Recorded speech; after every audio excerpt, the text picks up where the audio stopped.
लख समझाऊं मैं तो दिल समझ नहीं पाता मांगे तेरी फेरियां सोना था तेरा मैं झूठा रंग तो दिनों में झूठा. ഹായ് ഗൈസ്, നമസ്കാരം. എൻ്റെ പുതിയ വീഡിയോയിലോട്ട് നിങ്ങൾക്ക് എല്ലാവർക്കും സ്വാഗതം. ഇന്ന് സോഷ്യൽ മീഡിയ ഏറ്റവും കൂടുതൽ ഡിസ്കസ് ചെയ്യുന്ന ഒരു ടോപ്പിക് ദേവപ്രിയയുടെ ഒളിച്ചോട്ടാണ്. അല്ലെങ്കിൽ ഒന്ന് മാറ്റി പറയുകയാണെങ്കിൽ ഇൻസ്റ്റഗ്രാം ഇൻഫ്ലുവൻസറിൻ്റെ ഒളിച്ചോട്ടം.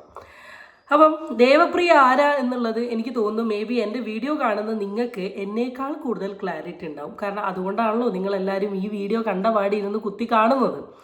സോ സത്യസന്ധമായി പറഞ്ഞിട്ടുണ്ടെങ്കിൽ എനിക്ക് ദേവപ്രിയ ആരാ എന്നുള്ളത് അറിയില്ല. കാരണം ഞാൻ പണ്ടും പറയുന്നത് പോലെ പണ്ട് നമ്മൾ തമാശയ്ക്ക് അല്ലെ കൊളോക്കിയലി പറയുന്ന ഒരു കാര്യമാണ്, ഒരു കല്ലെടുത്ത് മേലോട്ട് എറിഞ്ഞിട്ടുണ്ടെങ്കിൽ വീഴുന്നത് എഞ്ചിനീയറിൻ്റെ തലയിലാന്ന് പറയുന്ന പോലെ ഇന്ന് കല്ലെടുത്ത് എറിഞ്ഞ് മേലോട്ട് വീഴുന്നുണ്ടെങ്കിൽ അതൊരു ഇൻസ്റ്റഗ്രാമോ അല്ലെങ്കിൽ യൂട്യൂബ് ഇൻഫ്ലുവൻസറിൻ്റെയോ തലയിലാണ്. അപ്പോൾ ഒരുപാട് ഇൻഫ്ലുവൻസേഴ്സ് ഉള്ള കാലത്ത് അതിലൊരു ഇൻഫ്ലുവൻസറാണ് ദേവപ്രിയ. പ്രത്യേകത ഒരു 19 വയസ്സുള്ള ഒരു പെൺകുട്ടിയാണ്. ആളുടെ വീഡിയോസ് ഞാൻ ഇപ്പം കറൻ്റ്ലി ആളുടെ ഒരു 208K മീൻസ് 200K എബവ് ഉള്ള അക്കൗണ്ടിൽ ഒരു പോസ്റ്റും കാണുന്നില്ല. ആ അക്കൗണ്ട് ഉണ്ടോ എന്ന് തന്നെ എനിക്കറിയില്ല. ഞാൻ സെർച്ച് ചെയ്ത് നോക്കി എങ്ങനത്തെ കോണ്ടന്റ് ആണ് ആൾ ചെയ്യുന്നതെന്ന് അറിയാൻ, കണ്ടില്ല. പക്ഷെ ഞാൻ ചില ഇൻഫ്ലുവൻസേഴ്സിൻ്റെ ചാനൽ ഓൾറെഡി വീഡിയോ കണ്ടു. അതിൽ കണ്ട വീഡിയോ എന്താണെന്ന് വെച്ചാൽ കുറേ ട്രോളും കളിയാക്കലൊക്കെയാണ്. ഒരു എന്താ പറയുക, അത്യാവശ്യം കുഴപ്പമില്ലാത്ത ഒരു എൻ്റർടൈനിങ് നല്ല വീഡിയോസാണ് ഞാൻ കണ്ടത്. അപ്പം ഞാനിത് റിയാക്ഷൻ വീഡിയോക്കാരുടെയിലല്ല, ചെറിയ ചില ഓൺലൈൻ മീഡിയകളിലും വാർത്തയിൽ വരെ ഞാൻ കണ്ട്. അപ്പോഴാണ് എനിക്ക് മനസ്സിലായത് എൻ്റെ അപ്പം ഒളിച്ചോട്ടമൊക്കെ ഇത്ര വലിയ വിഷയമായിരുന്നു. കാരണം എൻ്റെ ചാനലിൽ തന്നെ ഞാൻ 3-4-5 വെറൈറ്റി കൈൻഡ് ഓഫ് ഒളിച്ചോട്ടങ്ങൾ വരെ ഞാൻ വ്ളോഗ് ഇട്ടിട്ടുണ്ട്. ഒന്ന് ഒരു ട്രാൻസ്മെൻറ്റും അമ്മയും കൂടെ പെണ്ണിനെ കൂട്ടി വരുന്നത് ലൈവായി വീഡിയോ എടുത്തിട്ട് അപ്ലോഡ് ചെയ്തു. അതുപോലെ തന്നെ എനിക്ക് തോന്നുന്നു സൈക്കോ കള്ളൻ്റെ ഞാൻ അപ്ലോഡ് ചെയ്തിട്ടുണ്ട്. +2 എക്സാം പേടിച്ച് ഒളിച്ചോടിയത്, പഠിക്കാൻ താല്പര്യമില്ലാണ്ട് ഓടിയ ഒരു ആമി വിഷ്ണു ആമി വിഷ്ണു അനാമിക, അങ്ങനെ ഒരു 5-6 ഒളിച്ചോട്ടം ഞാൻ ഡിസ്കസ് ചെയ്തിട്ടുണ്ട്. പക്ഷേ ഈ ഒളിച്ചോട്ടം ഭയങ്കര ട്വിസ്റ്റാണ്, ടേണാണ്. ഈവൻ ഓൺലൈൻ മീഡിയ ചാനലിൽ വരെ വളരെ ഡിസ്കഷൻ ആയിട്ടുണ്ട്. അപ്പോൾ അതുകൊണ്ട് ഞാൻ കരുതി ഈ ഒളിച്ചോട്ട കഥയും കൂടെ നമുക്ക് സംസാരിക്കാം. സോ ഒളിച്ചോട്ട വിഷയത്തിലോട്ട് എല്ലാവർക്കും സ്വാഗതം. ചാനൽ ഇഷ്ടപ്പെട്ടാൽ സബ്സ്ക്രൈബ് ചെയ്യാനും വീഡിയോ ഇഷ്ടപ്പെട്ടാൽ ലൈക്ക് ചെയ്യാനും കൂട്ടത്തിൽ നിങ്ങളുടെ അഭിപ്രായം രേഖപ്പെടുത്താനും മറക്കണ്ട. So let's get into the video വീഡിയോ. വിവാഹത്തിന് പിന്നാലെ വിശദീകരണവുമായി Malayali social media influencer Devapriya. വിവാഹത്തിന് തന്നെ ആരും നിർബന്ധിച്ചിട്ടില്ലെന്ന പുതിയ ഇൻസ്റ്റഗ്രാം അക്കൗണ്ടിലൂടെ പ്രതികരണം. ദേവപ്രിയയുടെ വിവാഹത്തിന് പിന്നാലെ സഹോദരൻ പോസ്റ്റ് ഇട്ടതോടെയാണ് വിശദീകരണ പോസ്റ്റുമായി പെൺകുട്ടി രംഗത്ത് വന്നത്. ഡിസംബർ 17-നാണ് മലയാളി സോഷ്യൽ മീഡിയ ഇൻഫ്ലുവൻസറും 19-കാരിയും നിയമവിദ്യാർത്ഥിനിയുമായ ദേവപ്രിയ സൈക്കോളജിസ്റ്റ് ജിഷ്ണു കെ മനോജുമായി വിവാഹിതയായത്. പിന്നാലെ വിവാഹ വീഡിയോകൾ വൈറലാവുകയും സോഷ്യൽ മീഡിയയിൽ നിരവധി ചോദ്യങ്ങളും ഉയർന്നു. ഇതിൽ പ്രതികരിച്ചാണ് ഞാൻ ആദ്യം തന്നെ ചാനൽ പറഞ്ഞുതരാം. cmalayalamnews.com എന്ന് പറയുന്ന ചാനലിലാണ് ഈ ന്യൂസ് വന്നിട്ടുള്ളത് കേട്ടോ. അപ്പം ഇവിടെ എല്ലാത്തിൻ്റെയും ആരംഭം എങ്ങനെയാണെന്ന് വെച്ചാൽ ദേവപ്രിയയ്ക്ക് ഭയങ്കര സപ്പോർട്ടായിരുന്നു ദേവപ്രിയയുടെ ഫാമിലി. അതിൽ ഏറ്റവും കൂടുതൽ സപ്പോർട്ട് ഉണ്ടായിരുന്നത് ദേവപ്രിയയുടെ ബ്രദറാണ്. അപ്പോൾ ഓട്ടോമാറ്റിക്കലി ഈ പെൺകുട്ടി ഒളിച്ചോടി കഴിയുമ്പം ഏറ്റവും കൂടുതൽ DM ആണെങ്കിലും ചോദ്യങ്ങളാണെങ്കിലും വരിക ഈ വീട്ടുകാരുടെ അടുത്തും അല്ലെങ്കിൽ ഈ ബ്രദറിൻ്റെ അടുത്തുമാണ്. അപ്പോൾ ബ്രദർ എന്ത് ചെയ്യണം? ബ്രദറിന് സോഷ്യൽ മീഡിയ വഴി അറിയിക്കണം. അങ്ങനെയാണല്ലോ ഒരു പൊതുവേ സോഷ്യൽ മീഡിയയുടെ ഒരു കാലം. കാരണം സോഷ്യൽ മീഡിയ എന്ന് പറഞ്ഞിട്ടുണ്ടെങ്കിൽ കോടതിയാണ്. എന്തെങ്കിലുമൊക്കെ ഉണ്ടെങ്കിൽ നമ്മളത് തെളിയിക്കാൻ വേണ്ടി കളിക്കുകയാണ്. അപ്പം ബ്രദറിന് ഓട്ടോമാറ്റിക്കലി ചോദ്യം വന്നു. ബ്രദർ എന്ത് ചെയ്തു? ഇതിനെ റെസ്പോണ്ട് ചെയ്തുകൊണ്ട് ഒരു പോസ്റ്റ് ഇട്ടു. പോസ്റ്റിലോട്ട് നമുക്ക് പോവാം. ഓട്ടോമാറ്റിക്കലി ദേവപ്രിയ ബ്രദറിനെ കുത്തിക്കൊണ്ടൊരു പോസ്റ്റ് അപ്പുറത്തെ സൈഡിലിട്ടു. കാരണം ബ്രദർ പറഞ്ഞത് അവൾ ആരുടെയൊക്കെയോ ക്യാൻവാസിൽ പോയി എന്നാണ്. ദേവപ്രിയ പറഞ്ഞു ഞാൻ ആരുടെയും ക്യാൻവാസിലല്ല. കാരണം കല്യാണം കഴിഞ്ഞ ഏട്ടായി കഴിഞ്ഞിട്ട് ഈ ലോകത്ത് എന്തുള്ളൂ. അതുകൊണ്ട് തന്നെ എൻ്റെ ഏട്ടായി എന്നെ ഒന്നിനും നിർബന്ധിക്കില്ല എന്നൊക്കെയാണല്ലോ പറയുക. അപ്പോൾ ദേവപ്രിയ അങ്ങനെ പറഞ്ഞു. അതിന് മുമ്പ് ഈ ദേവപ്രിയേനെ കുലുക്കി മറിച്ചിട്ടുള്ള പോസ്റ്റ് എന്താ ഏട്ടൻ ഇട്ടേ എന്നുള്ളത് നമുക്ക് നോക്കാം. കാരണം അത് പറയുമ്പോഴല്ലേ എന്തുകൊണ്ടാണ് ദേവപ്രിയ ഇങ്ങനെ റിയാക്ട് ചെയ്യുന്നതും ആ റിയാക്ഷൻ എടുത്തുകൊണ്ട് നമ്മുടെ മീഡിയയിൽ ഡിസ്കഷനായി എന്നുള്ളത്. സോ നമുക്ക് ഓരോന്ന് വിധം വെച്ച് തുടങ്ങാം കേട്ടോ. ഞാൻ ഈ സൈഡിൽ പോസ്റ്റ് കൊടുക്കാം. അപ്പം ഹേ farm, I am Devu's brother, the one who handled her account, wrote her content script and managed everything behind the scene. There have been many questions regarding her marriage and feel it's important to clarify few things. I have always respected my audience. You are the one who built us. അപ്പം ഞാൻ ദേവുവിൻ്റെ ഏട്ടനാണ്. ദേവുവിൻ്റെ മാരേജുമായി ബന്ധപ്പെട്ടിട്ട് ഒരുപാട് ചോദ്യങ്ങളുണ്ട്. So നിങ്ങളോട് ഇതിൻ്റെ clarity കൊടുക്കൽ എൻ്റെ ഉത്തരവാദിത്തമാണ് എന്ന് പറഞ്ഞിട്ടാണ് ചേട്ടൻ ഇടുന്നത്. അതിൽ ആദ്യത്തെ ചോദ്യം, വൈ ദ സഡൻ മാരേജ്? എന്തുകൊണ്ടാണ് പെട്ടെന്നൊരു കല്യാണം? ചോദിക്കും. 19 വയസ്സുള്ള പെൺകുട്ടിയാണ്, വെറും 19 വയസ്സ്. +2 കഴിഞ്ഞിട്ട് നേരെ LLB ഫസ്റ്റ് ഇയർ ചേർന്നിട്ടേ ഉള്ളൂ. അപ്പോഴേക്ക് ഇവൾ എന്തുകൊണ്ടാണ് കല്യാണം കഴിച്ചേ എന്നുള്ളതാണ് ചോദ്യം. We didn't know about it. She eloped with him from college. This was completely unexpected for us. He is 31 plus, and a psychologist. A 19-year-old thought and decision can change with time, and that's something we should have understood. എന്തുകൊണ്ട് sudden marriage ചോദിച്ചപ്പോൾ clear ആയിട്ട് പറഞ്ഞു, ഞങ്ങൾക്ക് കല്യാണത്തെക്കുറിച്ചൊന്നും അറിയില്ല, എൻ്റെ അനിയത്തി ഒളിച്ചോടിയതാണ്. 19 വയസ്സുള്ള അവൾ 31 വയസ്സിന് മുകളിലുള്ള ഒരു സൈക്കോളജിസ്റ്റിനെ കൂടിയാണ് ഒളിച്ചോടിയത്. ഇതൊരു പ്രായത്തിൻ്റെ ചോരത്തളപ്പാണ്, കുറച്ച് കഴിയുമ്പോഴേക്ക് ഇതൊക്കെ അങ്ങ് മാറിക്കുള്ളൂ. അപ്പം വൈ എ സഡൻ മാരേജ്? എനിക്കും ഇത് തന്നെയേ പറയാനുള്ളൂ. കാരണം 19 വയസ്സായിട്ടുള്ള പെൺകുട്ടിക്ക് കല്യാണത്തെക്കുറിച്ചും കല്യാണം കഴിഞ്ഞിട്ടുള്ള ജീവിതത്തെക്കുറിച്ചിട്ടും എന്ത് വിവരമാണുള്ളത്, എന്ത് ബോധമാണുള്ളത്? കല്യാണം എന്ന് പറഞ്ഞാൽ എന്താണെന്നറിയോ? ഭർത്താവിൻ്റെ കൂടെ കറങ്ങി നടക്കലല്ല കല്യാണം. അതിനും വേറെയും കുറേ ഹാർഡ് റിയാലിറ്റീസ് ഉണ്ട്, ഹാർഡ് ഫേസ് ഉണ്ട്, ഉത്തരവാദിത്തങ്ങളുണ്ട്, ചെയ്തു തീർക്കേണ്ട കടമകളുണ്ട്, റെസ്പോൺസിബിൾ ആവേണ്ട കാര്യങ്ങളുണ്ട്. ഇതിനെക്കുറിച്ചിട്ടൊന്നും ബോധമില്ലാണ്ട് ഇറങ്ങിയിട്ടുണ്ടെങ്കിൽ കാലം പഠിപ്പിക്കും. പക്ഷെ ആ പഠിപ്പിക്കുന്ന ആ ഒരു ഫേസ് ക്ഷമയോടുകൂടി പഠിക്കാനുള്ളൊരു കഴിവുണ്ട്, കുഴപ്പമില്ല. എന്തായാലും പഠിക്കേണ്ട ടൈം. ഞാൻ ഇപ്പോൾ ലിറ്ററലി വർക്ക് ചെയ്യുകയാണ്. ഞാൻ 3 ഇയറായി വർക്ക് ചെയ്യുന്നത്. ഞാൻ എപ്പോഴും ആലോചിക്കും, ഒന്ന് പഠിച്ചിരുന്നെങ്കിൽ. പണ്ട് പഠിച്ച സമയത്ത് ജോലിയാണ്. കാരണം പഠിക്കുന്ന സമയം എന്ന് വെച്ചാൽ നമ്മൾ ഭയങ്കര ഹാപ്പിയാണ്. നമുക്ക് ഫ്രണ്ട്സ്, വൈബ്, കറക്കം, എൻജോയ് ചെയ്യുക, tour, trip, IV, exam, group study, ഇതൊക്കെ ഒരു വൈബാണെന്ന് നമുക്ക് മനസ്സിലാവുക ഈ പഠിക്കാണ്ട് ഇങ്ങനെ ഈ പണി ചെയ്യുന്ന സമയത്താണ്.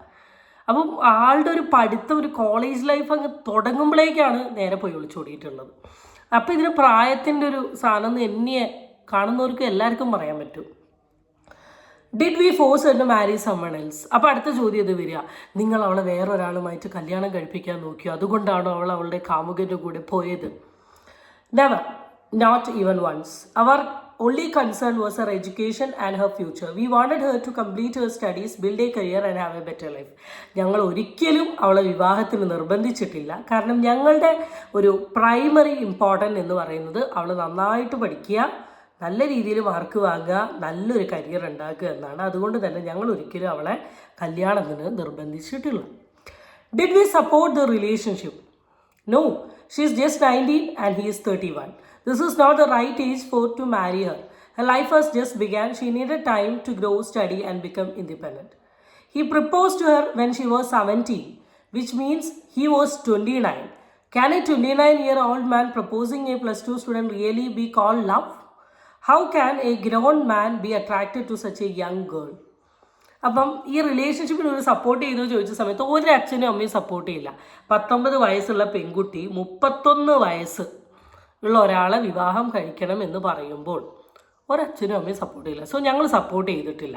പക്ഷേ ഈ പർട്ടിക്കുലർ വ്യക്തിക്ക് 29 വയസ്സും അന്ന് ഈ പെൺകുട്ടിക്ക് 17 വയസ്സുള്ള സമയത്താണ് ഈ ചെക്കൻ ഈ പെണ്ണിനെ കയറി പ്രപ്പോസ് ചെയ്തത്.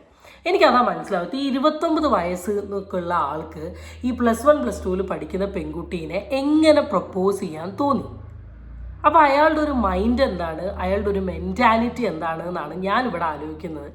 കാരണം 17 വയസ്സുള്ള പെൺകുട്ടീനെ കയറി 29 വയസ്സുകാരൻ പ്രപ്പോസ് ചെയ്യാണ്.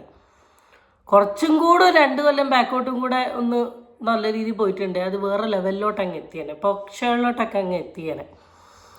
പിന്നെ ഇവിടെ ചോദിച്ചൊരു ചോദ്യമുണ്ട്, can A 29-year-old man proposing to a +2 student really be called love? How can a grown man be attracted to such a young girl? ഇത്രയും പ്രായമുള്ള ഒരു മൂത്താപ്പയ്ക്ക് എങ്ങനെയാണ് ഒരു ചെറിയ പെൺകുട്ടീനോട് പ്രണയം തോന്നുക എന്നുള്ളതാണ് ഒരു ചോദ്യം ചോദിക്കുന്നത്. ഈ സെയിം ചോദ്യം അച്ഛനും അമ്മയല്ല പല ആൾക്കാർക്കും തോന്നിപ്പോവും. മീഡിയയിൽ വരെ വരുന്ന ഡിസ്കഷൻ 19 വയസ്സുകാരെയും 31 വയസ്സുകാരുടെ കല്യാണം കഴിച്ചു എന്നാണ്. ഇപ്പം നിങ്ങൾ ചോദിക്കുകയാണ്, do you think the age matters എന്ന് പറഞ്ഞാൽ അത് ഓരോ വ്യക്തികളനുസരിച്ച് ഇഷ്ടമാണ്. ചില ആൾക്കാർക്ക് അവനേക്കാളും ഏജ് ഉള്ള ആൾക്കാരെയാണ്, ചില ആൾക്കാർക്ക് സെയിം ഏജ് ആയിരിക്കും, ചില ആൾക്കാർക്ക് ഒരു 1-2 വയസ്സ് മതി. ഓരോരുത്തരുടെ പെർസ്പെക്റ്റീവാണ്. 31 വയസ്സുകാരൻ 19 വയസ്സുകാരെ കല്യാണം കഴിക്കാൻ പാടില്ല എന്നൊന്നും എഴുതി വെച്ചിട്ടില്ല. ഈ പെൺകുട്ടീനെ സംബന്ധിച്ച് 19 വയസ്സായി എനിക്ക് 31 കെട്ടാൻ ഞാൻ റെഡിയാണെന്ന് പറഞ്ഞിട്ടുണ്ടെങ്കിൽ വേറെ അവിടെ ഡയലോഗില്ല. പക്ഷെ 19 എന്ന് പറയുന്നത് ഒരു കല്യാണത്തിന് പറ്റിയിട്ടുള്ള ഒരു റൈറ്റ് ഏജ് അല്ല. ഇനി റൈറ്റ് ഏജ് ആയിരിക്കും, കാരണം നിയമപ്രകാരം 18 വയസ്സ് കഴിഞ്ഞാൽ പെൺകുട്ടി മെച്യൂർ എന്ന് പറഞ്ഞാൽ കല്യാണം എന്ന് പറയുന്ന ഒരു ഫേസിൽ പെൺകുട്ടി കടന്നു പോകുന്ന ഇമോഷണലായിട്ടും സോഷ്യലായിട്ടും ഉണ്ടാവുന്ന ചേഞ്ചസിനോടും റെസ്പോൺസിബിലിറ്റിനോടും അഡാപ്റ്റ് ചെയ്തുകൊണ്ട് നല്ലൊരു ഹെൽത്തി ലൈഫ് കൊണ്ടുപോകാൻ വേണ്ട മെച്യൂരിറ്റി 19 വയസ്സിലൊരു പെൺകുട്ടിക്കില്ല എന്നുള്ള ഒരു അഭിപ്രായം അന്നും ഇന്നും ഇനി അങ്ങോട്ടും ഞാൻ പറയും. 27 വയസ്സായിട്ട് എനിക്ക് പോലും തോന്നുന്നില്ല എന്നെക്കൊണ്ട് പറ്റുമോ ഇത്രയും വലിയൊരു ടാസ്ക് ബിൽഡപ്പ് ചെയ്യാൻ. അപ്പോൾ ആ സമയത്താണ് 19 വയസ്സുകാരിയായ പെൺകുട്ടി.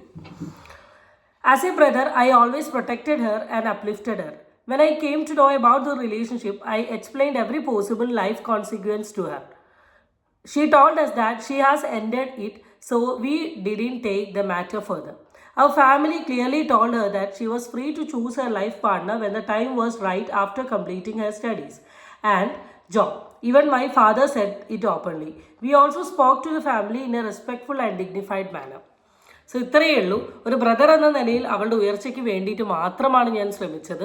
ഞാൻ ഈ റിലേഷൻഷിപ്പിനെ കുറിച്ച് അറിഞ്ഞ സമയം തന്നെ അവളോട് നല്ല രീതിയിൽ താക്കീത് കൊടുത്തിട്ടുണ്ട്. കാരണം ഇതിന് മുന്നോട്ട് കൊണ്ടുപോകരുത്, നല്ലതല്ല എന്നുള്ളതൊക്കെ.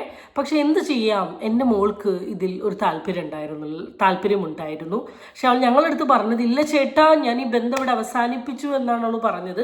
പക്ഷെ അങ്ങനെ പറഞ്ഞെങ്കിലും അവൾ എന്ത് ചെയ്തു, അവൾ അവൻ്റെ കൂടെ പോയിട്ടുണ്ട്.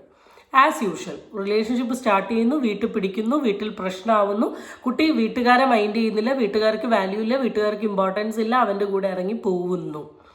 ഈ അടുത്ത് എനിക്ക് ഓർമ്മ വരുന്നത്, ഞാനിവിടെ പറയേണ്ട ആവശ്യമില്ല എന്നാലും പറയാണ്, അതുല്യ പാലക്കൽ എന്ന് പറയുന്ന ഒരു ഇൻഫ്ലുവൻസർ ഉണ്ട്. ആളെ കേസ് നിങ്ങൾക്ക് അറിയുമോ എനിക്കറിയില്ല. വലിയ ഇൻഫ്ലുവൻസറാണ്, ഒരു സിസ്റ്റർ ബ്രദർ. ആളിവിടുന്ന് ഇറങ്ങിപ്പോയ സമയത്ത് ഹസ്ബൻഡിൻ്റെ കൂടെ നിന്നിട്ട് this is the love of my life എന്നൊക്കെ പറഞ്ഞിട്ട് ഒരു റീലൊക്കെ ഇട്ടിരുന്നു. ഞാൻ എത്രയോ കാലം ഈ റിലേഷൻഷിപ്പിൽ സ്ട്രഗിൾ ചെയ്ത് ഫൈനലി ഒരു പെർമിഷൻ കിട്ടിയിട്ടാണ് ഞാൻ ആളുടെ കൂടെ സമ്മതിക്കില്ല എന്ന് മനസ്സിലായപ്പോഴാണ് ഞാൻ ഇറങ്ങിപ്പോയത്. ഇനി എൻ്റെ ജീവിതം ഇങ്ങനെയാണ്, ഞാൻ ഹാപ്പിയായി ജീവിക്കാൻ പോകുക, ഇങ്ങനെയൊക്കെ പറഞ്ഞിട്ട് ആൾ എന്തൊക്കെയോ പോസ്റ്റും കാര്യങ്ങളും ഇട്ടിരുന്നു. അത് കഴിഞ്ഞൊരു ബേബി ആവുന്ന ടൈം തൊട്ട് തന്നെ നല്ല രീതിയിലുള്ള ഡൊമസ്റ്റിക് വയലൻസും കാര്യങ്ങളൊക്കെ ആക്കി ഇറങ്ങി വന്ന് ഇപ്പോൾ സിംഗിൾ മദറായിട്ട് ജീവിച്ചുകൊണ്ടിരിക്കുകയാണ്. അപ്പോൾ അതൊക്കെ ഓരോരുത്തരുടെ ലൈഫാണ്, ഓരോരുത്തരുടെ സിറ്റുവേഷനാണ്. I'm not saying the same thing ആൾക്കും ഹാപ്പൻ ചെയ്യാം എന്നുള്ളതൊന്നും ഞാൻ ഒരിക്കലും പറയുന്നില്ല കേട്ടോ. അപ്പോൾ അവിടെ നിന്നാണ് ഇതാണ് ഫസ്റ്റ് വന്ന പോസ്റ്റ് വന്നാൽ പിന്നെ കാത്തിരിക്കുകയോ ഏട്ടായിയുടെ ഗുണമാവ ഇറങ്ങില്ലേ. അപ്പം അതിന് മുമ്പ് ഞാൻ സൈഡിൽ കൂടെ കുറച്ച് വീഡിയോ പ്ലേ ചെയ്യുന്നുണ്ട്. ഈ വീഡിയോ കണ്ടാൽ നിങ്ങൾക്കറിയാം ഇതൊരു ഉഡായിപ്പ് കല്യാണ സെറ്റപ്പ് ഒന്നുമല്ല. അവർ അത്യാവശ്യം ആലോചിച്ച് പ്ലാൻ ചെയ്ത് തീരുമാനിച്ച് ഇറങ്ങി വന്നതാണ്. കാരണം ഇറങ്ങി വന്നതിൻ്റെ പിറ്റേ ദിവസം തന്നെ കല്യാണം കഴിഞ്ഞിട്ടുണ്ട്. ആൻഡ് ഓൾറെഡി ഈ കുട്ടി ഫാദറിനെ വിളിച്ച് പറഞ്ഞിട്ടുണ്ട് എന്നാണ് പറയുന്നത്, ഞങ്ങൾ കല്യാണം കഴിച്ചു എന്നുള്ള കാര്യം. അപ്പം അങ്ങനെയൊക്കെ കാര്യങ്ങളൊക്കെ നടന്നിട്ടുണ്ട്. അപ്പോൾ പെൺകുട്ടീൻ്റെ ബ്ലൗസ് തുന്നിച്ചു, പെൺകുട്ടീൻ്റെ ഡ്രസ്സ് സെറ്റാണ്, പെൺകുട്ടീൻ്റെ മേക്കപ്പ് കാര്യങ്ങൾ സെറ്റാണ്. അങ്ങനെ എല്ലാം സെറ്റായിട്ടുള്ളൊരു കല്യാണമാണ് ഇപ്പോൾ അവിടെ നടന്നത്. ആൻഡ് ഇനി പെൺകുട്ടീൻ്റെ സൈഡിലെ എക്സ്പ്ലനേഷൻസ് നമുക്ക് എന്ത് ചെയ്യാൻ പറ്റും ഈ കേസുമായി ബന്ധപ്പെട്ടിട്ടുള്ള കാണാം. അപ്പോൾ നമുക്ക് അടുത്തത് ആളുടെ പോസ്റ്റ് നോക്കാം കേട്ടോ. Yes, I got married on 17/12/2025. I am Devapriya, a 19-year-old and a law student. My husband is Jishnu K. Manoj, 31-year-old and a psychologist. സന്തോഷം, ഭർത്താവിന് ജോലി ഉണ്ടല്ലോ. We met 2 years ago as friends. My family introduced him to me as they have been friends since childhood. അപ്പോൾ പറയുന്നത് ഈ പുള്ളിക്കാരി 2 വർഷം മുമ്പാണ് ഇവനെ കാണുന്നത് എന്ന് വെച്ചാൽ 18-17 വയസ്സിൽ ഫാമിലി ഇൻട്രൊഡ്യൂസ് ചെയ്തു എന്ന്. അതിവിടെ പറഞ്ഞ എന്തിനാന്ന് വെച്ചാൽ വീട്ടുകാർക്ക് അറിയുന്ന ഒരാളെയാണ് ഞാൻ പ്രണയിച്ചതെന്ന് കാണിക്കാൻ. നമ്മളെ ഫാമിലി ഇൻട്രൊഡ്യൂസ് ചെയ്യുന്ന എല്ലാവരും കെട്ടാൻ നിൽക്കുകയാണ്, അതിന് ടൈം ഉണ്ടാവും. കാരണം എനിക്കൊരു സഹോദരനുണ്ട്. ഈ സഹോദരൻ്റെ 9ാം ക്ലാസ്സിൽ 10 വരെയുള്ള ഫ്രണ്ട്സ്, +2 വരെയുള്ള ഫ്രണ്ട്സ്, BTech വരെയുള്ള ഫ്രണ്ട്സ്, അത് കഴിഞ്ഞുള്ള അവൻ്റെ ഫ്രണ്ട്സ്, അവൻ്റെ നാട്ടിലുള്ള ഫ്രണ്ട്സ്, ഇങ്ങനെ ഒരുപാട് ഫ്രണ്ട്സ് വീട്ടിൽ വരുന്നുണ്ട്. ഒരുപാട് ഏട്ടന്മാർ വരുന്നുണ്ട്. ഞാൻ ഒരൊക്കെ എൻ്റെ ഏട്ടന്മാരെ പോലെയാണ് കാണുന്നത്. ഒരുപാട് ഏട്ടന്മാർ വരുന്നുണ്ട്. ഈ ഏട്ടന്മാർ കൂടിയൊക്കെ ചില സമയങ്ങളിൽ എനിക്ക് ബസ്സിലാണ്ട് വരുമ്പോൾ ഈ ഏട്ടന്മാരെ വണ്ടി ലിഫ്റ്റ് വേൾഡ്, ഈ ഏട്ടന്മാരെ ഞാൻ കാണുന്നത് എൻ്റെ ഏട്ടന് തുല്യമായിട്ടാണ്. അപ്പോൾ എൻ്റെ ഏട്ടൻ വീട്ടിലോട്ട് ഒരാളെ കൊണ്ടുവന്ന് ഇൻട്രൊഡ്യൂസ് ചെയ്തു എന്ന് കരുതി പിറ്റേന്ന് കയറി ഞാൻ ഫ്രണ്ട്സായിട്ട് നമ്മൾ വൈബാ നമ്മൾ കെട്ടാന്ന് പറയുക ചെയ്യുക. ഇതൊരു കുടുംബമാകുമ്പോൾ കുടുംബത്തിൽ പലരും വരും, സംസാരിക്കും, പോവും. ഫാമിലി ഇൻട്രൊഡ്യൂസ് ചെയ്തു എന്ന് പറഞ്ഞാൽ എന്താ? അങ്ങനെ ഫാമിലി ഇൻട്രൊഡ്യൂസ് ചെയ്യുന്ന എത്ര ആൾക്കാരുണ്ട്? ഇപ്പോൾ അച്ഛൻ്റെ ഫ്രണ്ട്സ്, എൻ്റെ ഫാദറിൻ്റെ ഫ്രണ്ട്, അവരുടെ മക്കൾ വരലുണ്ട്, അമ്മയുടെ ഫ്രണ്ട്സിൻ്റെ മക്കൾ വരലുണ്ട്, അങ്ങനെ എത്ര പേര് വരലുണ്ട്. അപ്പോൾ ആ ഒരു പോയിന്റ് ഇവിടെ ഇട്ടിട്ട് ഫാമിലിയാണ് കാരണക്കാർ എന്നുള്ളൊരു സാധനം ക്രിയേറ്റ് ചെയ്യരുത് കേട്ടോ, അത് തെറ്റാണ്. ഓക്കെ, മോള് ഏട്ടൻ അല്ലെങ്കിൽ ഫാമിലി ഇൻട്രൊഡ്യൂസ് ചെയ്ത ഒരാളുമായിട്ട് മോള് ചാറ്റ് ചെയ്ത് പ്രണയത്തിലായി, അവൻ്റെ കൂടെ പോയി, ഇത്രയേ ഉള്ളൂ. We met 2 years Over time, we spoke regularly and realized we shared similar interests, value, and compatibility. Before entering into a relationship, we openly discussed the age differences and the possible consequence. അപ്പോൾ ഇവിടെ പറയുന്നത് എന്താണെന്ന് വെച്ചാൽ ഈ 2 വർഷം ഇവർ നന്നായി chat ചെയ്തതിൽ കൂടെ ഇവർക്ക് മനസ്സിലായി ഞങ്ങളുടെ ഇൻട്രസ്റ്റ് ഒക്കെ ഭയങ്കര സിമിലർ ആണ് എന്നുള്ള റിയലൈസേഷൻ കിട്ടി. അപ്പോൾ ഞങ്ങൾ പറഞ്ഞിരുന്നു എനിക്ക് ഈ 19 വയസ്സും 31 തമ്മിലുള്ള ഏജിൻ്റെ പ്രശ്നങ്ങളെ കുറിച്ചിട്ടൊക്കെ ഞങ്ങൾ സംസാരിച്ചിരുന്നു. അപ്പോൾ എല്ലാ സംസാരത്തിലും കൂടെ ഞങ്ങൾക്ക് മനസ്സിലായി ഒന്നും വലിയ പ്രശ്നമല്ല, ഞങ്ങൾക്ക് നന്നായി ജീവിക്കാം, അങ്ങനെ എടുത്തൊരു തീരുമാനമാണ്. ഓക്കെ, അതിനൊന്നും നമ്മളിവിടെ ഒന്നും പറയുന്നില്ല. There was no proposal or planned love story. Our friendship developed naturally. After I became a legally recognized adult, it turned into relationship. അപ്പോൾ ഇവിടെ കുട്ടി പറയുന്നത് എന്താണെന്ന് വെച്ചാൽ 17 വയസ്സ് തൊട്ടാണ് ഞങ്ങൾ കമ്പനിയെങ്കിലും അത് കഴിഞ്ഞ് 1 വർഷത്തിലധികം ഞങ്ങൾ ഡേറ്റ് ചെയ്തു. കറക്റ്റ് എനിക്ക് 18 വയസ്സ് കഴിഞ്ഞപ്പോൾ ഞങ്ങൾ റിലേഷൻഷിപ്പിലായി. കാരണം ഇനി വളഞ്ഞു തിരിഞ്ഞത് ഈ പോഷ്കോ ഒക്കെ വന്ന പ്രശ്നമല്ല, അതുകൊണ്ട് ക്ലിയറായി പറഞ്ഞു. എനിക്ക് മെച്യൂർ ആയപ്പം റിലേഷൻഷിപ്പായി. And I decide to marry him. അപ്പം തന്നെ ഞാൻ അവനെ കല്യാണം കഴിക്കാൻ തീരുമാനിച്ചു. The decision was entirely my own. I was not influenced, pressured or forced by anyone. As a psychologist, he clearly explained the emotional and life changes that may occur as I grow older. After understanding all of this, I chose this relationship with full awareness, and any allegation claiming that my husband influenced me before I became an adult are completely false and do not represent the truth. ഇപ്പോൾ പറയുന്നത് എൻ്റെ ഭർത്താവ് എനിക്ക് നല്ല രീതിയിൽ class എടുത്ത് തന്നു. കാരണം ഏജ് വ്യത്യാസം വരുമ്പോൾ ഉണ്ടാകുന്ന പ്രശ്നം, കല്യാണം കഴിച്ചാൽ ഉണ്ടാകുന്ന പ്രശ്നം, ഈ സാധനങ്ങളൊക്കെ എൻ്റെ ഭർത്താവ് എനിക്ക് വളരെ ക്ലിയർ ആയിട്ട് പറഞ്ഞു തന്നു. അതിനുശേഷം അതെല്ലാം മനസ്സിലാക്കിയതിന് ശേഷമാണ് ഞാൻ ഭർത്താവിനെ കെട്ടിയത്. പക്ഷെ എൻ്റെ ഭർത്താവ് എന്നെ ഇന്നേ വരെ ഇൻഫ്ലുവൻസ് ചെയ്തിട്ടില്ല എന്നാണ് പറഞ്ഞത്. ആദ്യൊരു ദീർഘശ്വാസം. മോളെ ഭർത്താവ് ഒരു കാര്യം മനസ്സിലായി, മോളൊരു psychologist. Do you know what is psychologist ഒരു കൗൺസിലിംഗ്? ഒരു കൗൺസിലർ എന്ന നിലയിൽ പറയാം, എനിക്ക് എൻ്റെ ഏട്ടനെയോ എൻ്റെ അച്ഛനെയോ എൻ്റെ അമ്മേനെയോ കൗൺസിൽ ചെയ്യാൻ പറ്റില്ല. എനിക്ക് എൻ്റെ അയൽവാസിനെയോ അല്ലെങ്കിൽ എൻ്റെ ബന്ധുക്കളെയോ എൻ്റെ കസിൻ സിസ്റ്റേഴ്സിനെയോ എൻ്റെ ഫ്രണ്ട്സിനെയോ എനിക്ക് കൗൺസിലിംഗ് ചെയ്യാൻ പറ്റില്ല. കാരണം നമുക്ക് അറിയുന്ന വ്യക്തിനെ നമ്മൾ കൗൺസിലിംഗ് ചെയ്യുമ്പോൾ എന്താ സംഭവിക്കുന്നത്? ഇപ്പം എനിക്കിപ്പോൾ എൻ്റെ ഏട്ടനൊരു പ്രശ്നം വന്നു. എൻ്റെ ഏട്ടൻ എൻ്റെ അടുത്ത് കൗൺസിലിങ്ങിന് വരുമ്പം എനിക്ക് എൻ്റെ ആങ്ങളേനെ അറിയാം, എനിക്ക് അവൻ്റെ സ്വഭാവം അറിയാം, എനിക്ക് അവൻ്റെ പ്രശ്നങ്ങൾ അറിയാം. അപ്പം ഞാൻ അവനെ ഡീൽ ചെയ്യുമ്പം നേരത്തെ വെച്ച് അവനെ മനസ്സിലാക്കിക്കൊണ്ടാണ് ഞാൻ അവനെ ഡീൽ ചെയ്യുക. അതുകൊണ്ട് കാര്യമില്ല. നമ്മൾ ഒരാളെ കൗൺസിലിംഗ് ചെയ്യണമെങ്കിൽ നമുക്ക് അയാളെക്കുറിച്ചൊരു പ്രോപ്പർ നോളജ് ഉണ്ടാവില്ല. ഇവിടെ മോളെ സ്നേഹിക്കുന്ന വ്യക്തിക്ക് മോളെക്കുറിച്ച് നന്നായിട്ട് അറിയാം, മോളെ പോസിറ്റീവ്സും മോളെ നെഗറ്റീവ്സും, മോളടുത്ത് എങ്ങനെ നിൽക്കണം, എങ്ങനെ നിൽക്കാതിരിക്കണം, മോളെ എങ്ങനെ കൺവിൻസ് ചെയ്യണം, മോളെ എങ്ങനെ കൺവിൻസ് ചെയ്യാണ്ട് നിൽക്കരുത്, ഇതൊക്കെ അറിയാം. കാരണം നമ്മൾ പഠിക്കുന്നതാണ്, നമ്മളെ പണി ഇതാണല്ലോ. അപ്പോൾ ആ രീതിയിൽ മോളടുത്ത് എല്ലാ കാര്യങ്ങളും പറഞ്ഞ് മനസ്സിലാക്കി മോളെ മനസ്സിനെ അങ്ങ് ദൃഢമാക്കി. ഇത് തന്നെയാണ് കേട്ടോ മക്കളെ ഞങ്ങൾ പറഞ്ഞിട്ടുള്ള കൺവിൻസിങ്ങിന് വേറൊരു വ്യത്യാസവും ഇല്ല. മനസ്സിലായോ? ഇതിനെ കൺവിൻസിങ് ചെയ്തില്ല എന്ന് പറയുന്നത് എന്ത് ഫാക്ടറാ എന്നുള്ള കാര്യം എനിക്കറിയില്ല. പിന്നെ കൺവിൻസ് ചെയ്യുമ്പോൾ തന്നെ കൺവിൻസ് ആവണോ എന്നുള്ളത് നമ്മളുടെ ഇഷ്ടമാണ്. We wish to have our parents' approval. I spoke to my parents several times about my relationship. My husband family also tried repeatedly through phone call and direct communication to speak with them. I clearly informed my parents that I would marry only after completing my education and studies. However, they did not accept this and were not interested in approving the marriage. There were also several other issues involved which I don't wish to make public. ഇപ്പോൾ ഇവിടെ പറയുന്നത് എന്താണെന്ന് വെച്ചാൽ ഞാൻ എൻ്റെ വീട്ടുകാരുടെ അടുത്ത് ഈ കാര്യങ്ങളെല്ലാം പറഞ്ഞിരുന്നു. അവർ ഈ കല്യാണത്തിന് ഓക്കെ ആയിരുന്നില്ല. ആൻഡ് ഇതല്ലാണ്ട് ഒരുപാട് പ്രശ്നങ്ങൾ ഞങ്ങളുടെ ബന്ധത്തിൽ ഞാൻ നേരിട്ടിരുന്നു. അപ്പോൾ അതിനൊക്കെ ശേഷമാണ് എനിക്ക് മനസ്സിലായത് ഇതിപ്പോൾ ഒരു തീരുമാനത്തിലാവില്ല എന്ന് മനസ്സിലായി. ആൻഡ് എൻ്റെ ഹസ്ബൻഡിൻ്റെ വീട്ടുകാരും ഈ വിഷയവുമായി ബന്ധപ്പെട്ടിട്ട് എന്ത് ചെയ്തിട്ടുണ്ട്, എൻ്റെ വിളിച്ച് സംസാരിച്ചിട്ടുണ്ട്. എൻ്റെ പാരൻസിനെ വിളിച്ച് സംസാരിച്ചിട്ടുണ്ട്. അവരൊക്കെ സംസാരിച്ചിട്ടും ഈ വിഷയം ഒരിക്കലും റെഡിയാവില്ല എന്ന് മനസ്സിലായ സമയത്താണ് ഞാൻ ഇങ്ങനൊരു തീരുമാനം എടുത്തതെന്ന്. ആദ്യം തന്നെ മോളെ, ഏത് പാരൻസാണ് ഈ തരത്തിലുള്ള കാര്യങ്ങൾക്കൊക്കെ സമ്മതിച്ചു കൊടുക്കുക? ഒരു 19 വയസ്സുകാരിയായിട്ടുള്ള പെൺകുട്ടി എനിക്ക് 31 വയസ്സുകാരനെ കല്യാണം കഴിക്കണം എന്ന് പറയുമ്പം കേൾക്കുന്ന ഒരു വ്യക്തിക്ക് പോലും ഒരിക്കലും അക്സെപ്റ്റ് ചെയ്യാൻ പറ്റില്ല. അപ്പം അവർ ഓട്ടോമാറ്റിക്കലി കരുതി ഒരു പ്രായത്തിൻ്റെ ഭാഗമായിട്ട് അല്ലെങ്കിൽ ഈ ഒരു ഏജിൻ്റെ അല്ലെങ്കിൽ എന്താ പറയുക ഈ യുവത്ത് നിൽക്കുന്ന ഈ ഒരു സമയത്ത് അല്ലെങ്കിൽ ആ സമയത്ത് ചോരത്തളപ്പിൻ്റെ ഭാഗമായിട്ട് മോള് പറയുന്ന ഒരു സ്റ്റേറ്റ്മെൻറ്റാണെന്ന് മാത്രമേ കരുതൂ. ആൻഡ് കല്യാണം കഴിക്കാനുള്ള ഒരു പ്രായമായിട്ടില്ല. ഓക്കെ, ഞാൻ പഠിച്ചിട്ട് കല്യാണം കഴിച്ചോളാം എന്ന് പറയുമ്പോൾ ഈ പഠിക്കുന്ന അത്രയും കാലം ഈ പ്രണയത്തിന് വിടണമായിരുന്നോ? പ്രണയത്തിന് വിട്ടാലും കുഴപ്പമൊന്നുമില്ല. ഇന്നത്തെ കാലത്ത് ഒരു പ്രണയമല്ലേ, എത്ര ഫ്രണ്ടോട്ട് പോകും, അത് കഴിഞ്ഞാൽ എന്താവും എന്നുള്ളതൊന്നും നമുക്ക് പറയാൻ പറ്റില്ല. പക്ഷെ എനിക്ക് മനസ്സിലാവാത്തൊരു കാര്യം, ഈ 19 വയസ്സിൽ സ്വന്തം അച്ഛനോടും അമ്മേനോടും എനിക്ക് 31, മോൾ ഇനി LLB കഴിയേണ്ട 4 കൊല്ലം, 20, 21, 22, 23 ആകുമ്പോഴേക്ക് അവന് 32, 33, 34, 35, 36 വയസ്സുള്ള ആളെ 23 വയസ്സുള്ള മോക്ക് കല്യാണം കഴിക്കണം എന്ന് പറയുമ്പോൾ ഏത് പാരൻസിനാണ് അക്സെപ്റ്റ് ചെയ്യാൻ പറ്റുക? പാരൻസിന് ഓട്ടോമാറ്റിക്കലി മക്കളുടെ നല്ല ഭാവിയാണ് അവർ ആഗ്രഹിക്കുക. അപ്പം അവർക്കും അവരുടേതായ രീതിയിലുള്ളൊരു കോൺസെപ്റ്റ് ഉണ്ടാവില്ലേ? ഇപ്പോൾ പാരൻസ് സമ്മതിച്ചില്ല എന്ന് എങ്ങനെ പറയാൻ തോന്നുന്നു? ഇത് മോളൊരു അമ്മയായിട്ട് മോക്കൊരു കുട്ടി വന്നിട്ട് അപ്പം മോക്ക് മനസ്സിലാവും. ഇതുപോലെ ഇലോപ്പിനെ സപ്പോർട്ട് ചെയ്ത് സംസാരിച്ചു കൊണ്ടിരിക്കുന്ന വ്യക്തികളൊക്കെ നാളെയും മറ്റന്നാളും വന്ന് നിന്നിട്ട് അയ്യോ അങ്ങനെ ചെയ്യാൻ പാടില്ലായിരുന്നു, ഞാൻ ചെയ്ത തെറ്റാന്ന് പറഞ്ഞിട്ടുള്ള മാത്രമേ ഉള്ളൂ. ഇനി എങ്ങനെ എന്തൊക്കെ ചെയ്തിട്ടുണ്ടെങ്കിലും നമ്മുടെ അച്ഛനും അമ്മയോളം നമുക്ക് ഈ ലോകത്ത് വലുതായിട്ട് വേറെ ഒന്നും ഉണ്ടാവില്ല. അതൊക്കെ റിയലൈസ് ചെയ്യണമെങ്കിൽ കുറച്ചും കൂടെ പ്രായം, കുറച്ചും കൂടെ ഓണമൊക്കെ തിന്നിട്ട് ഒരു മെച്യൂരിറ്റി വരാനുണ്ട്. After so many attempt, emotional struggle and discussion, we decide to get married.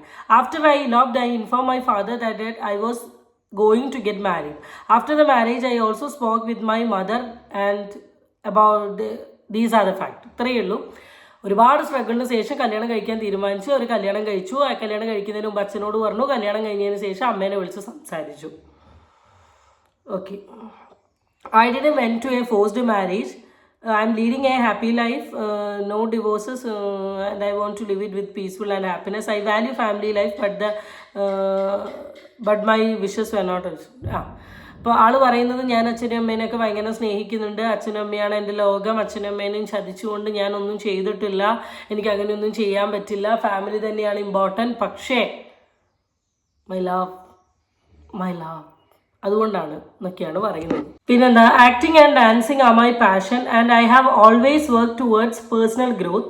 It is true that my account Devus and my journey as a content creator gave me recognition, support and love. I understood that many people have genuine concern about my life and future. Marriage will not affect my education or career. My husband family treat me like a doctor, as usual, cliche dialogue. Treat me like A doctor. Like ഇനി ഞാൻ എൻ്റെ life പോയിട്ട് അടിപൊളിയായിട്ട് പോകും, ഇത്രയേ ഉള്ളൂ.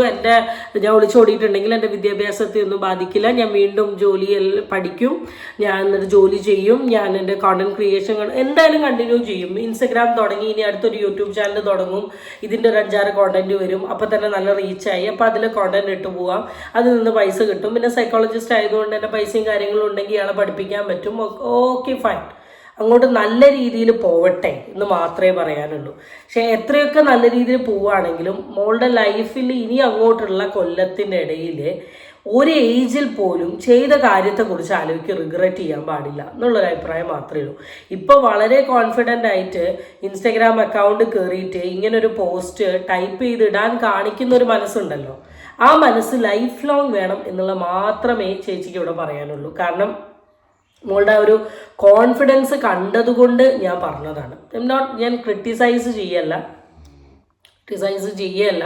Even ആ ഫോട്ടോൻ്റെ താഴെ ഒരുപാട് മിക്സഡ് കമൻസ് വന്നിട്ടുണ്ട്. അതിലൊരു 80% ഓഫ് ആൾക്കാരും ഷോക്ക്ഡ് ആയിട്ടുള്ള ഒരു സിറ്റുവേഷനാണ്. ബാക്കി 20% ഓഫ് ആൾക്കാർ സപ്പോർട്ട് ചെയ്തുകൊണ്ട് നിൽക്കുന്ന ആൾക്കാരുണ്ട്. അതിലൊരു അയാം രാജലക്ഷ്മി എന്ന് പറയുന്ന ഒരു അക്കൗണ്ടിൽ നിന്ന് വന്ന ഒരു ക്യാപ്ഷൻ എനിക്കായിരുന്നു വായിച്ച് കേൾപ്പിക്കണമെന്ന് തോന്നി. കാരണം എനിക്ക് ഭയങ്കര ഇഷ്ടപ്പെട്ടു. ഒരു big heart to this particular woman. നിന്റെ എല്ലാ വീഡിയോസും കാണാറുണ്ട്, എല്ലാ വീഡിയോസും കാണാറുള്ള ഒരാളാണ് ഞാൻ. ഇത് നിന്റെ ലൈഫാണ്, സോ അത് ചൂസ് ചെയ്യേണ്ടത് നീയാണ്. പക്ഷേ ഒരു കാര്യം പറയട്ടെ, മോളെ പോലെ തന്നെ 19 വയസ്സിൽ മാരേജ് കഴിഞ്ഞ ഒരാളാണ് ഞാൻ. നമ്മൾ ആ പ്രായത്തിൽ വിചാരിക്കുന്ന പോലെയല്ല ലൈഫ്. കുറേയേറെ പ്രശ്നങ്ങളും ബുദ്ധിമുട്ടുകളും ഉണ്ടാവും. എത്ര നല്ല ഹസ്ബൻഡ് ആണെങ്കിൽ പോലും നമുക്ക് നമ്മുടെ ഫാമിലിയെ മിസ് ചെയ്യും. അവരുമായി നമ്മൾ ജീവിച്ച നല്ല നിമിഷങ്ങൾ ഓർമ്മ വരും. അമ്മയുണ്ടായിരുന്നെങ്കിൽ എന്ന് തോന്നും, എക്സെട്ര. ഇതൊക്കെ നീ ഫേസ് ചെയ്യണം. ഇനിയും ഒരുപാട് പറയുന്നത് പോലെയോ നീ ചിന്തിക്കുന്ന പോലെയോ അത്ര ഈസി ആയിരിക്കില്ല കാര്യങ്ങൾ. എനിക്ക് നിന്നെ ഒരുപാട് ഇഷ്ടമാണ്, ലൈക്ക് എൻ്റെ ഒരു അനിയത്തിയെ പോലെ. അതുകൊണ്ട് എന്തു വന്നാലും നിനക്ക് അവിടെ നിൽക്കാൻ പറ്റില്ല എങ്കിൽ ഇറങ്ങിപ്പോരുക. വേറെ ചിന്തകളൊന്നും തന്നെ മനസ്സിൽ വരരുത്. നീ ചെറിയ കുട്ടിയാണ്, ജീവിതം ഒരുപാട് കിടക്കുന്നതേ ഉള്ളൂ. സോ ഇത് നിന്റെ ലൈഫ് ജസ്റ്റ് 1 ചാപ്റ്റർ മാത്രമാണ്. അത് നിനക്ക് പറ്റില്ലെങ്കിൽ ജസ്റ്റ് മൂവ് ഓൺ, അല്ലാതെ സൂയിസൈഡ് ചെയ്യാൻ ഒന്നും നിൽക്കരുത്. Hope you understand. Anyway, happy married life dear. That's it. അത്രയേ എനിക്കും പറയാനുള്ളൂ. ഒരു ചോരത്തിളപ്പിൻ്റെ ഭാഗമായി എടുത്ത ഒരു തീരുമാനമല്ലെങ്കിൽ ജീവിതകാലം മുഴുവൻ ദേവപ്രിയ ആൻഡ് സൈക്കോളജിസ്റ്റ് ബന്ധം നമുക്കിനി മുന്നോട്ട് കാണാൻ പറ്റും. ചോരത്തിളപ്പിൻ്റെ ഭാഗമായി എടുത്തൊരു തീരുമാനമാണെങ്കിൽ കുറച്ച് കാലം കഴിയുമ്പോൾ മേ ബി ഈ വീഡിയോനെ കണക്ട് ചെയ്തുകൊണ്ട് ഒരു വീഡിയോയും കൂടെ ഞാൻ ചെയ്യേണ്ടി വരും. എന്താവും എങ്ങനെയാവും എന്നുള്ളത് നമുക്കൊന്നും പറയാൻ പറ്റില്ല. ഇപ്പോൾ ആൾ പറഞ്ഞത് ഒരു കുറേ കാലം സംസാരിച്ച് മനസ്സിലാക്കി ഞങ്ങൾ ഒരേ തലത്തിൽ നീങ്ങുന്ന വ്യക്തികളാണെന്നുള്ളൊരു തിരിച്ചറിവ് കിട്ടിയതിൻ്റെ ഭാഗമായി ഞാൻ എടുത്തിട്ടുള്ളൊരു തീരുമാനമാണ് ഈ കല്യാണം എന്നൊക്കെയാണ് പറഞ്ഞിട്ടുള്ളത്. അങ്ങനെയാവട്ടെ. ഹാപ്പി മാരീഡ് ലൈഫ് കുട്ടി. അത്രയേ എനിക്ക് പറയാനുള്ളൂ. അങ്ങനെ തന്നെ ആവണം. അങ്ങനെ ആയാലേ മോള് വിജയിക്കും.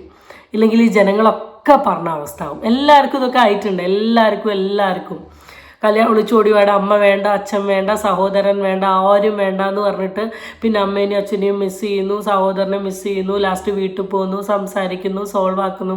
ഈ അമ്മേൻ്റെ അച്ഛൻ്റെ സഹോദരൻ്റെ ഒക്കെ പ്രശ്നം എന്താ പറയുക, അവർക്ക് നിങ്ങളെ ഒഴിവാക്കാൻ പറ്റില്ലടോ. അവർ നിങ്ങൾ വിഷമിച്ച് കണ്ടാൽ നിങ്ങൾ സ്വീകരിക്കും. പക്ഷെ നിങ്ങളൊന്ന് ആലോചിച്ച് നോക്ക്, വേണ്ടാന്ന് പറഞ്ഞാൽ ഇറങ്ങിപ്പോയിട്ട് വീണ്ടും അവിടെ തന്നെ താങ്ങിപ്പോകുന്ന നിങ്ങളുടെ ഒരു ഗതികേടൊന്ന് ആലോചിച്ച് നോക്ക്. സോ ജീവിക്കുകയാണെങ്കിൽ മര്യാദയ്ക്ക് അന്തസ്സോടുകൂടി ജീവിക്കുക. ആ 2 വർഷം സംസാരിച്ചെടുത്ത തീരുമാനം ശരിയാണെന്നുള്ളത് തെളിയിച്ച് കാണിക്കുക. ഇത്രയേ പറയാനുള്ളൂ. അടുത്ത വീഡിയോ ആയിട്ട് വീണ്ടും കാണാം. Till then it's bye. എനിക്ക് പറയാനുള്ളത് ഇവരെ കണ്ട് ആരും കോപ്പി അടിക്കാൻ നിൽക്കരുത് എന്നൊരു അഭിപ്രായം മാത്രമേ ഉള്ളൂ. പഠിക്കേണ്ട സമയത്ത് പഠിക്കുക, കളിക്കേണ്ട സമയത്ത് കളിക്കുക, വർക്ക് ചെയ്യേണ്ട സമയത്ത് വർക്ക് ചെയ്യുക. ഇത് കഴിയുമ്പോൾ ലൈഫിൻ്റെ ഒരു ഭാഗമാണ് കല്യാണം. അത് റൈറ്റ് ടൈമിൽ റൈറ്റ് ആളുടെ കൂടെ തന്നെ നടന്നോളൂ. അതിനെക്കുറിച്ച് ആലോചിച്ച് ഇപ്പോഴേ ആരും വേവലാതിപ്പെടേണ്ട. ഇപ്പം നിങ്ങൾ എൻജോയ് ചെയ്ത് this is the time to enjoy. Video കാണുന്ന മക്കളോടാണ് എനിക്ക് പറയാനുള്ളത്, എൻജോയ് ചെയ്യേണ്ട ടൈമാണ്. പഠിച്ച് എൻജോയ് ചെയ്ത് നിൽക്കുക. ഇങ്ങനത്തെ ഒരു കുലുമാലിലും പോകാണ്ട് നിൽക്കുക. That's it. അടുത്ത വീഡിയോ ആയിട്ട് വീണ്ടും കാണാം. Till then it's bye. And Devapriya, happy married life.